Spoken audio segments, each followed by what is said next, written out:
В открытом доступе сегодня ровно в полдень глава Чувашии в прямом эфире начал отвечать на вопросы жителей республики. Свои темы и обращения можно было отправлять в телеграм-канал Олега Николаева, в сообщество «Чувашская республика» в социальной сети ВКонтакте. За ходом беседы наблюдала и наша съемочная группа. Один из первых вопросов, прозвучавших в студии, касался проблемы обманутых дольщиков. Тема, неоднократно поднимавшаяся в прямых эфирах и на пресс-конференциях, до сих пор не решена, но подвижки все же есть. Главная проблема достройки 4 домов – это более 1000 дольщиков. Я, как уже сказал, самое большее количество дольщиков. У нас их всего где-то порядка 2000. То вот из них больше половины – это как раз дольщики строительной компании «Лидер». Расследуется уголовное дело, 2 дома по Гагарина, 2 дома на самой Кувшинке. Если говорить по домам на Гагарина, они уже в высокой степени готовности, или даже, можно сказать, они полностью готовы.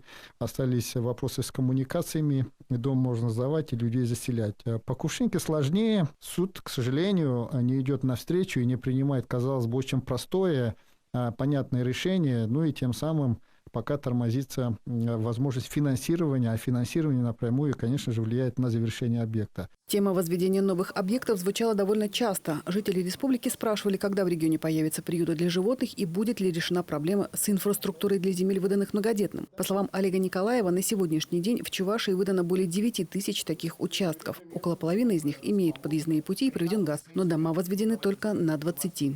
Нам надо как-то взаимно взять друг на друга обязательства, потому что инфраструктура – это бюджетные деньги.